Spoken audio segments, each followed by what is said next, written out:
오늘 시편 127편의 말씀을 가지고 자녀의 가치를 아는 가정, 한번 따라합시다. 자녀의 가치를 아는 가정. 가치를 안다는 거 참 중요한 거잖아요. 이런 말이 있더라고요. 남자는 자신의 가치를 알아주는 사람에게 충성한다. 그런 말이 있더라고요. 가치를 안다는 건 참 중요한 일인데, 여러분, 지구상에서 가장 큰 나무가 있습니다. 그 나무는 미국의 세코이아 국립공원에 가면 만나볼 수 있습니다.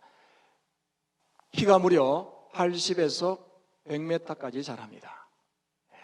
아파트 25층에서 30층에 달하는 그런 높이로 자라는 것이 미국 삼나무라고 합니다. 수령도 지금 현존하는 나무들 중에 1000년이 넘게 살아있는 나무, 약 2000년까지 살아있는 나무가 실제로 저기에 현존합니다. 참 대단하지 않습니까? 또 전 세계에서 가장 큰 동물이 뭘까요? 세상에서 가장 큰 동물은 길이가 무려 30m나 되는 흰수염 고래라고 합니다. 어마어마한 동물 중에서 가장 큰 동물입니다. 조금 전에 봤던 전 세계에서 가장 큰 나무도 알고 보면요, 새끼손가락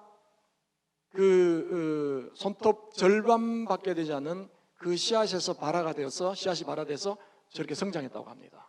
대단하지 않습니까?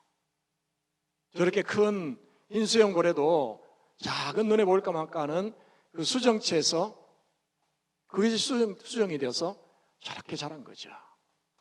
저는 저걸 보면서 느끼는 게 뭐냐니까, 작다고 무시해서는 안 되는구나. 작다고. 여러분, 작은 씨앗 안에 어마어마한 것이 들어있지 않겠습니까? 눈에 보일까 말까 하는 그 수정체 안에 어마어마한 흰수염 고래가 들어있는 거예요. 그렇다면 우리는 작은 것을 무시하거나 소홀히 할 수 없지 않겠습니까? 5월을 맞았습니다. 5월은 가정의 달입니다. 가정의 달을 우리에게 주신 이유가 있죠. 우리의 가정을 돌아보라는 거잖아요. 특별히 첫 주일로 어린이 주일을 우리는 지킵니다. 왜 어린이 주일을 지킬까요? 어린이가 비록 보잘것없이 보이고 또 연약하고 작지만 그러나 어린아이의 가치를 존중하고 인정하라고 우리에게 이런 어린이 주일을 주신 줄로 믿습니다. 오늘 이 말씀이 더 실감나지 않습니까? 그죠? 요즘 우리 어린아이를 잘 볼 수가 없어요. 얼마나 소중한 존재인지 몰라요.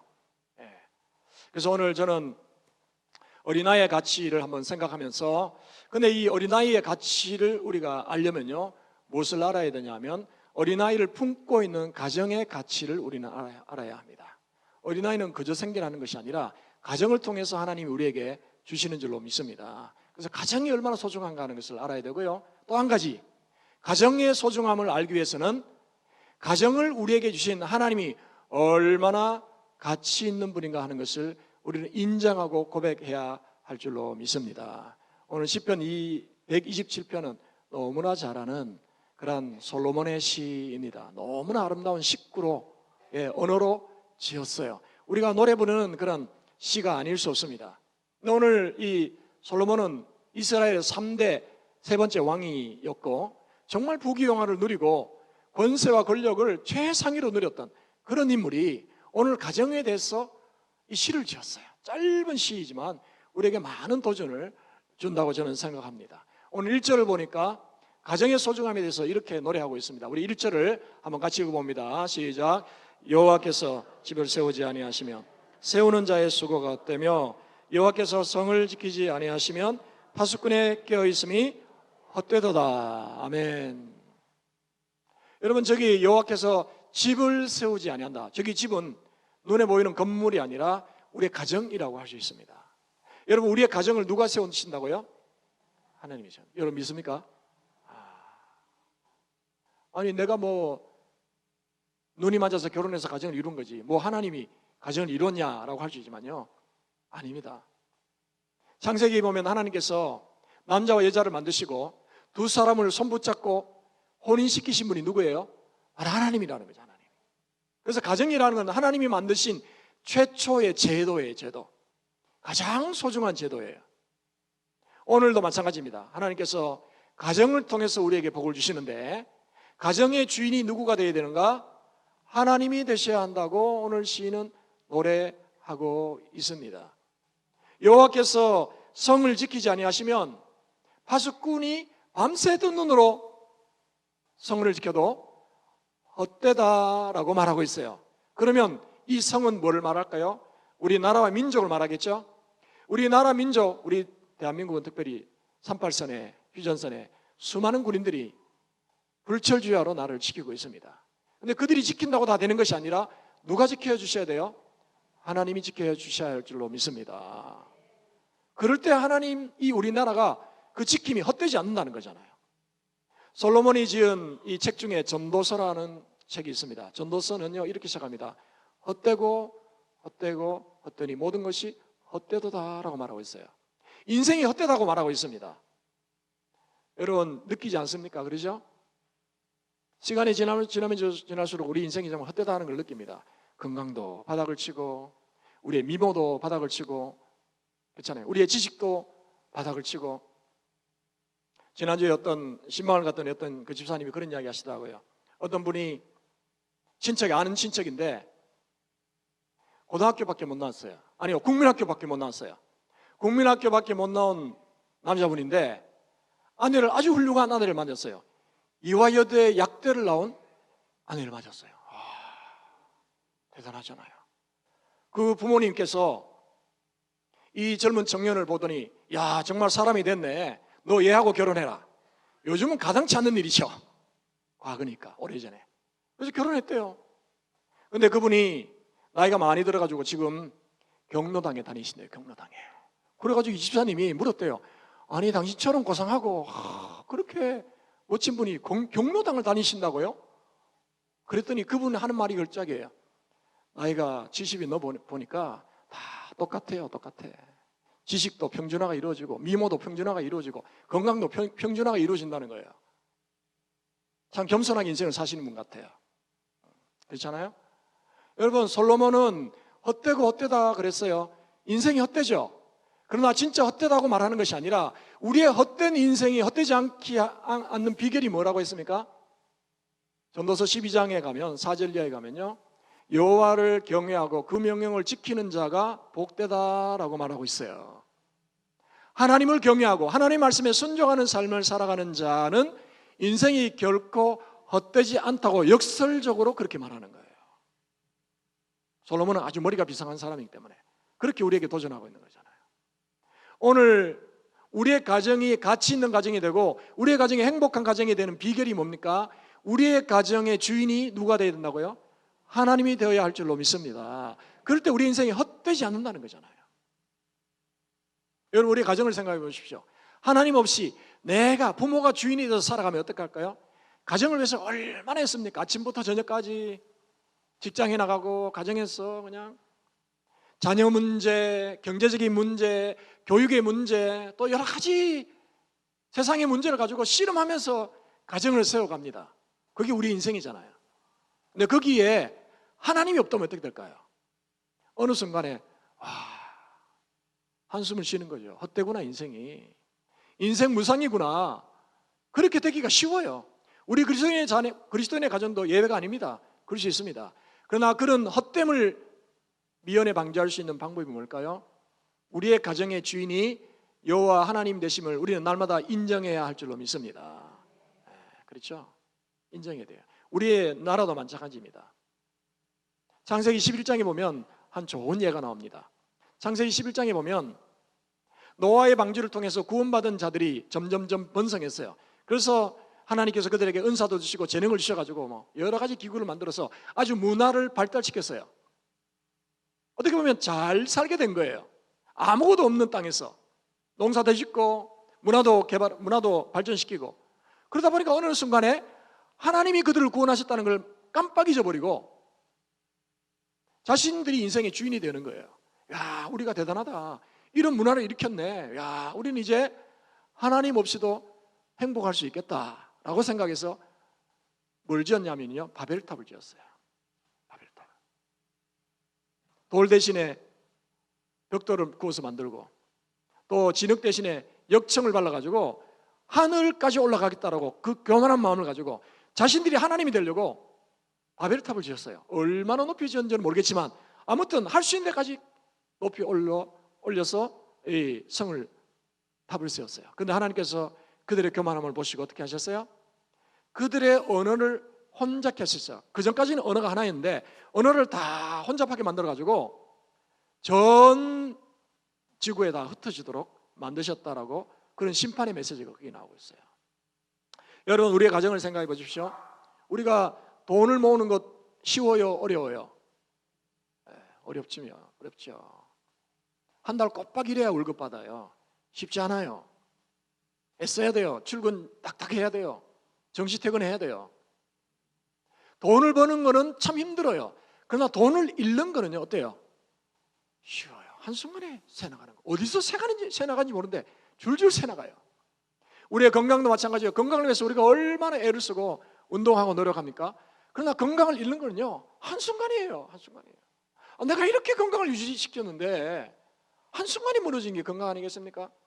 우리의 명예도 마찬가지고 우리의 권력도 마찬가지예요. 거기에 높은 데 올라가기 위해서 애쓰고 돈도 쓰고 애를 쓰는데 나락으로 떨어지는 거는요, 한순간에 떨어지더라고요. 왜 그럴까요? 하나님을 인생의 주인으로 삼지 않기 때문에 그런 거예요. 하나님을 인생의 주인으로 삼는 자에게 하나님께서 인생이 헛되지 않게 해 주실 줄로 믿습니다. 그래서 오늘 2절을 보니까 솔로몬이 이렇게 말하고 있습니다. 2절을 한번 읽어볼까요? 2절 시작. 너희가 일찍이 일어나고 늦게 누우며 수고의 떡을 먹음이 헛되도다.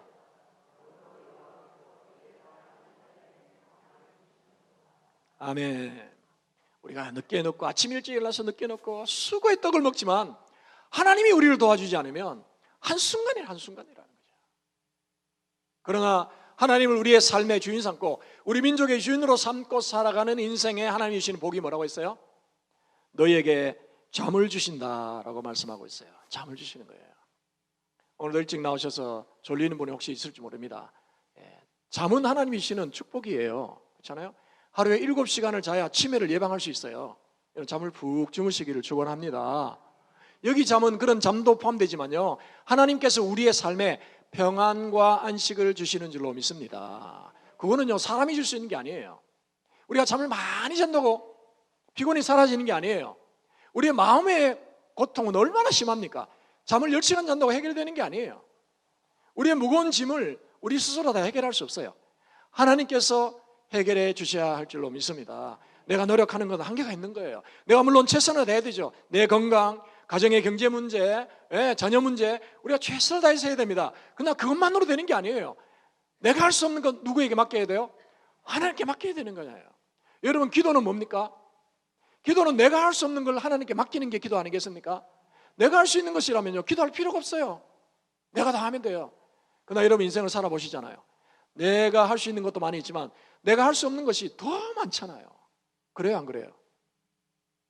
어떻게 해야 돼요? 하나님께 맡기는 거잖아요.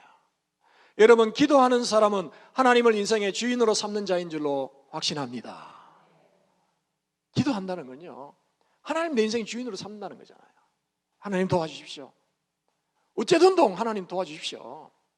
어쩌을까이 주님, 불쌍하게 주옵소서.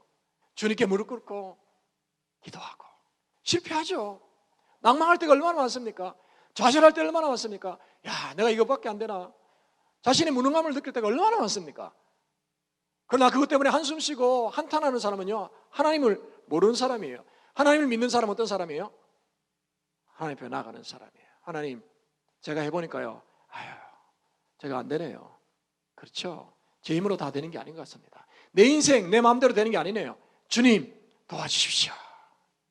무릎으로 나갈 때에, 그래, 귀하다, 귀하고 귀하다. 내가 너를 도와줄게. 내가 너를 떠나지 아니하리라. 내가 너를 도와주리라. 내가 강한 팔과 편팔로 너를 지켜보호하리라. 하나님께서 우리의 주인 되어서 우리 앞길을 선히 인도해 주실 줄로 믿습니다. 솔로몬은요, 왕이 되어가지고 성전을 짓는데 7년이나 걸렸어요. 자신의 왕궁을 짓는데 13년을 걸렸어요. 20년이나 건축하는 일에 전문가가 됐어요. 그럼에도 불구하고 솔로몬이 오늘 뭐라고 고백합니까? 내가 눈에 보이는 건물은 전문가지만 내 인생에, 내 가정의 건축은 내가 할 수 있는 게 아니구나. 하나님을 주인으로 삼아야 되는구나. 내가 이렇게 군사들이 많고 나라를 튼튼히 지킨다 하더라도 뚫리는 건 한순간이구나. 누가 지켜주셔야 돼? 하나님이 지켜주셔야 돼. 그 누구도 아니고 왕으로서 최고의 권력과 명예와 부귀를 누렸던 솔로몬이 오늘 이렇게 고백한다면 저와 여러분 들어야 되지 않겠습니까? 말하기는 오늘 예배하는 여러분 모두가 여러분 인생의 주인을 하나님으로 삼으시기를 축원합니다. 어렵고 힘들 때마다 하나님 저를 도와주십시오. 하나님만 바라보시기를 주의 이름으로 축원합니다. 그럴 때 하나님께서 여러분의 인생을 선하게 인도해 주실 줄로 믿습니다. 오늘 솔로몬이 이어서 하나님을 인생의 주인으로 삼고 가정의 주인으로 삼고 이 나라와 민족의 주인으로 삼는 자에게 하나님이 주시는 구체적인 축복을 언급하고 있어요. 그게 뭘까요? 그것이 바로 자녀의 축복이라고 말씀하고 있습니다. 그렇죠? 우리 3절을 한번 읽어보겠습니다. 3절 시작. 보라, 자식들은 여호와의 기업이요 태의 열매는 그의 상급이로다. 아멘. 하나님을 주인 삼는 가정에 하나님이 주시는 축복이 뭐냐니까 자녀들을 선물로 주신다고 말씀하고 있습니다. 여러분, 오늘날 자녀는 정말 선물임을 우리는 절실합니다. 내 가정이 아니더라도 우리 대한민국을 보십시오. 아이 낳는 것을 요즘 찾아보기 힘들어요. 찾아보기 힘들어요. 결혼한 부부인데 자녀를 낳지 않는 가정이 너무 많아요. 그래서 평균 아까 장로님도 0.5명 그랬는데 제가 조사한 바에 의하면요, 이 0.72명이에요. 72명. 이거보다 더 떨어질 수도 있습니다. 전 세계에서 출산율이 가장 낮아요. 여러분, 우리 대한민국은요, 지하 자원이 아주 부족한 나라예요. 우리나라가 살 길은 뭡니까? 인적 자원이 있어야 사는 나라예요. 그렇죠? 탈북자들이 대한민국에 가서 놀라는 게 뭐냐니까 대한민국은 북한보다 자원이 훨씬 부족하거든요. 근데 몇십 배나 잘 사니까 이게 어떤 일인가 봤더니 인적 자원이 풍부한 나라예요. 공부를 많이 시키고 머리가 좋은 개발해주고 투자하고 놀라는 거잖아요. 그렇죠? 여러분, 그런 거예요. 하나님께서 우리 자녀들을 선물로 주시는데 가정을 통해서 자녀를 선물로 주십니다. 그런데 오늘날 우리 대한민국이 인적 자원을 지금 상실해 가고 있어요. 어떻게 되겠어요?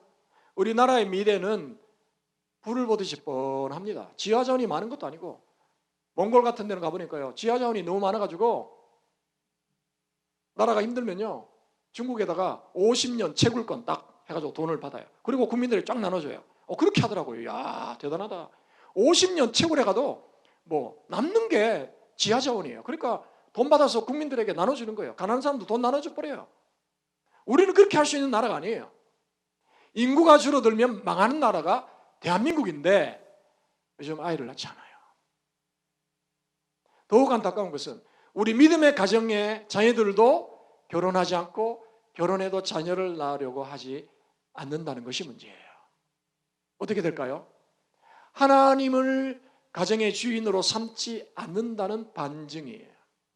하나님의 말씀을 삶의 기준으로 삼지 않는다는 반증이에요. 우리 젊은이들 그런 거예요. 우리 부모님들이 자녀들에게 그것을 끊임없이 가르쳐야 됩니다. 하나님의 말씀대로 하자. 생육하고 번성하고 땅에 충만하라. 하나님의 문화명령이에요. 그럴 때 우리 대한민국은 살아날 줄로 믿습니다. 살아나는 거예요. 살아나는 거예요. 지난주에 이 영상을 제가 하나 본 적이 있는데요, 이 교육 전문가가 어떤 이 교육 관련한 TV에 기자와 함께 이제 대담을 하는 내용이었어요. 저는 그 영상을 보면서 요즘 우리 청년들이 어떤 생각을 하고 있는가 하는 것을 제가 느끼게 됐어요. 물론 생각 안 하고 있었지만 야, 이 정도인가? 저도 좀 충격을 받았어요. 여러분, 제가 질문해 볼까요?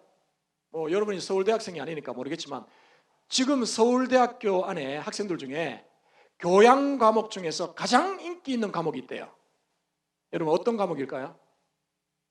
교양 과목이란 거는 누구든지 수강할 수 있는 그런 과목이에요. 자기 전공이 아니니까 누구든지 강의를 들을 수 있는 그런 과목인데 어떤 과목이 가장 인기 있는 과목일까요? 그 기자가 그 질문을 받고 아유, 학점 잘 주는 A 플러스 주는 수업이겠죠 라고 했어요. 그랬더니 그러면 좋겠는데 아니라는 거죠. 제일 많이 몰리는 수업이 뭐냐니까요, 지긋지긋한 수학 과목이라는 거잖아요. 수학. 여러분, 수학 얼마나 골치 아픕니까? 저도 수학이 싫어서 문과로 간 사람인데 어려워요. 수학 2 들어가는데 머리가 지끈지끈하더라고요. 나는 문과다, 문과. 그래서 문과로 온 사람이거든요. 근데 서울대학에 들어갈 정도면 수학을 잘하기도 하지만 얼마나 수학과 씨름한 사람들일까요? 근데요, 서울대학교에 들어갔어도 수학을 위해서 그렇게 투자를 한다는 거잖아요. 자, 이유를 영상을 통해서 한번 살펴보도록 하겠습니다.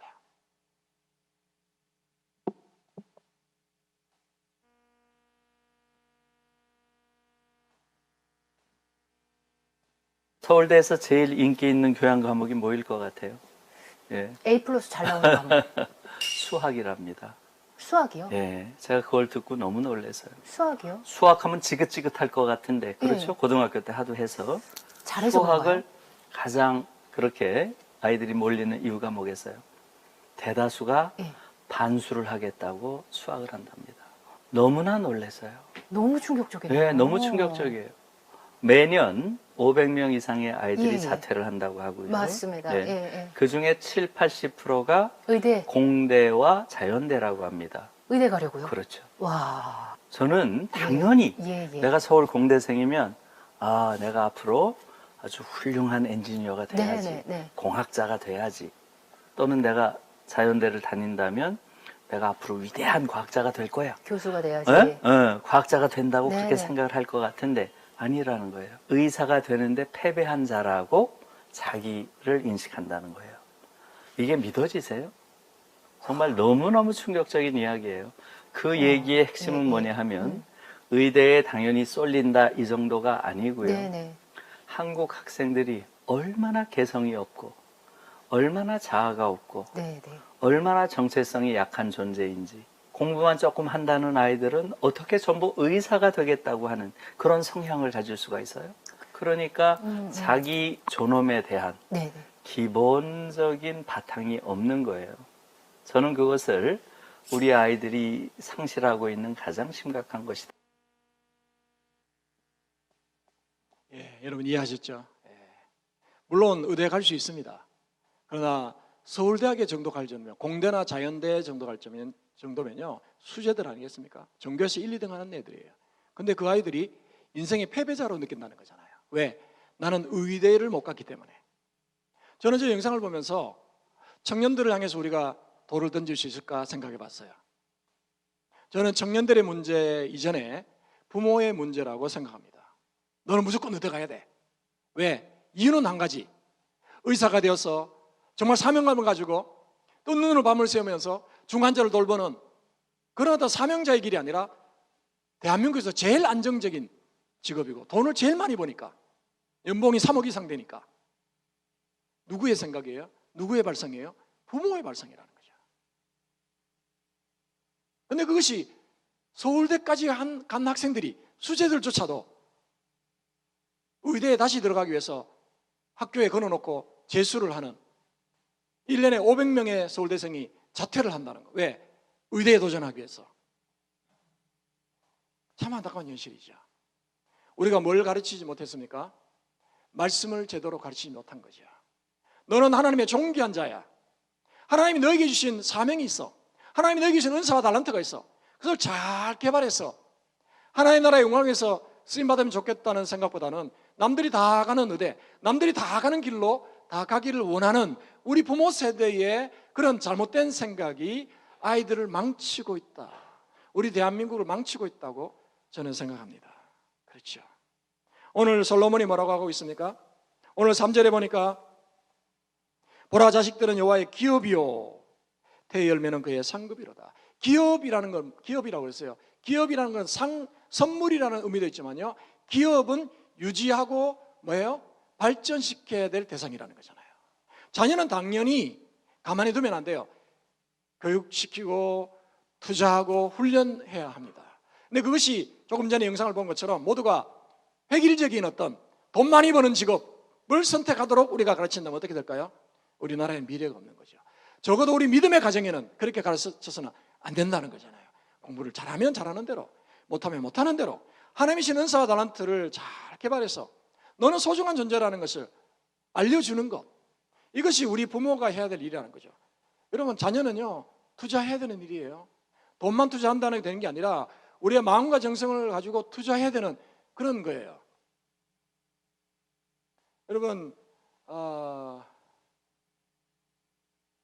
몽골의 우리 선교사님 자녀들 중에 악동 뮤지션이라고 이러면 아시죠?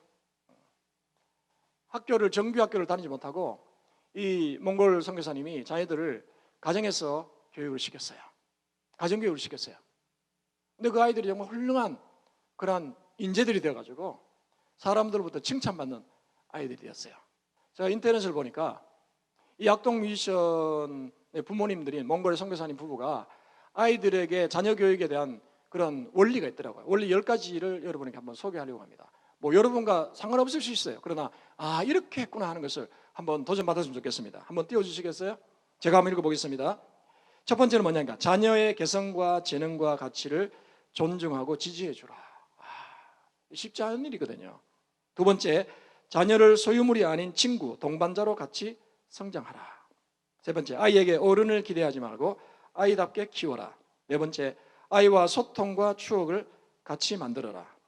다섯 번째, 부족해도 불평보다는 만족하고 감사하게 키워라.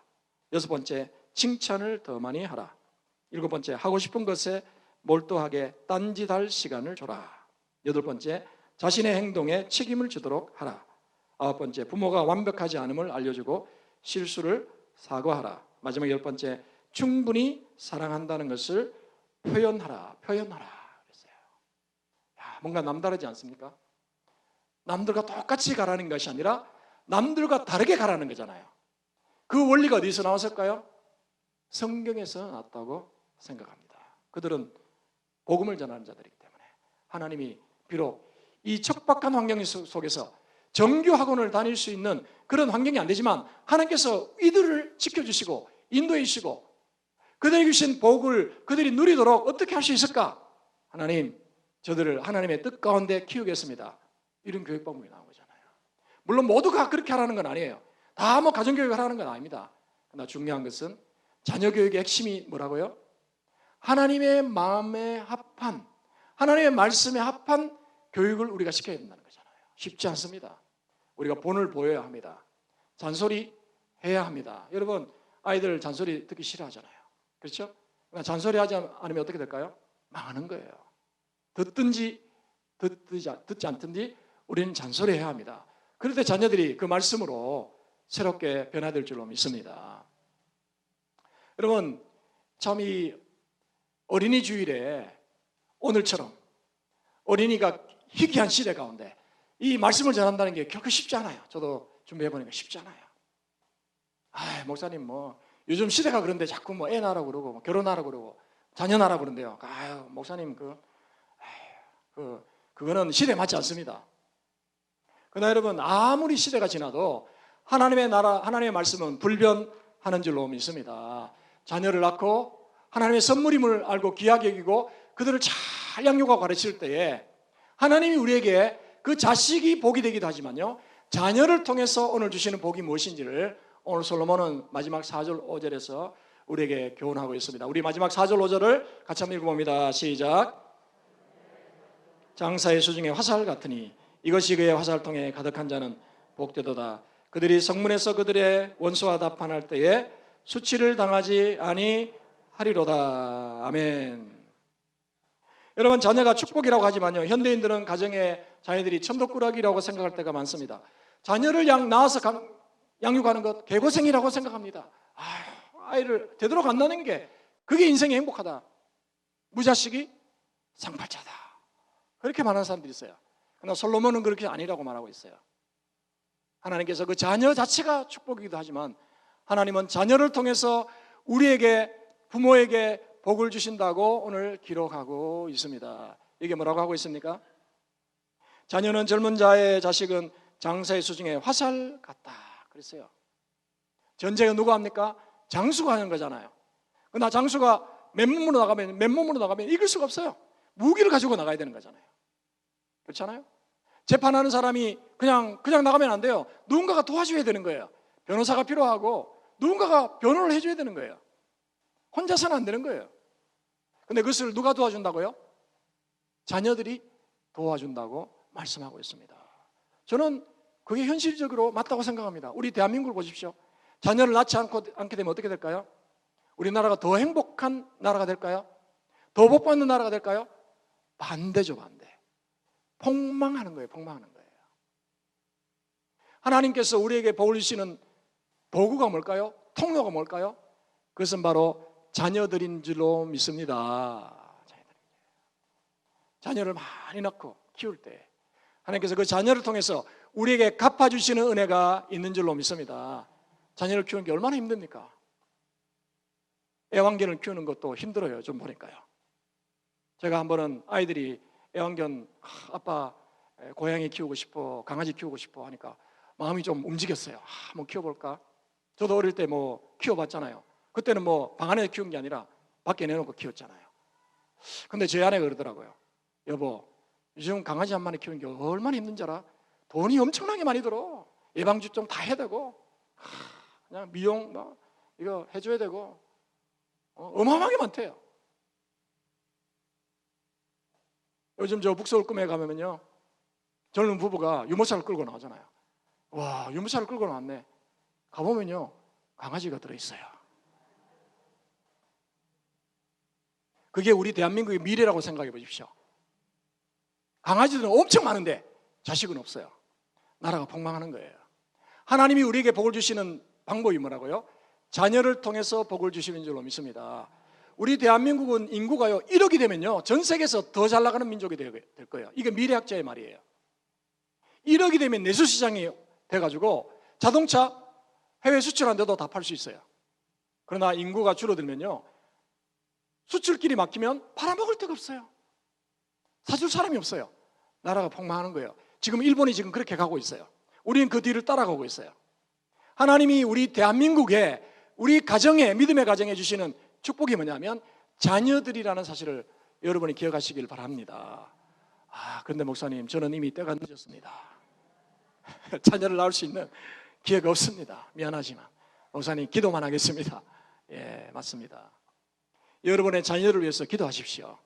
우리의 자녀들이 자녀를 낳는 것이 하나님이 주시는 축복이라는 사실을 깨닫고 그것을 통해서 하나님께 영광 돌릴 뿐 아니라 여러분의 후손들이 복을 받도록 여러분의 기도가 시작되어야 할 줄로 믿습니다.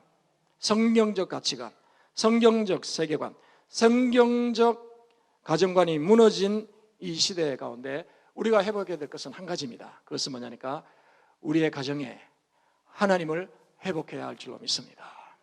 우리의 가정의 주인이 하나님이 되셔야 합니다. 이것은 하나님 우리의 삶의 주인입니다 이러는 것이 아니라 솔로몬이 전도서 12장에 말한 것처럼 여호와를 경외하고 그의 명령을 지킬지어다. 이것은 모든 사람이 적용하고 순종해야 될 그런 본분이라고 말씀했습니다. 생육하고 번성하고 땅에 충만하라.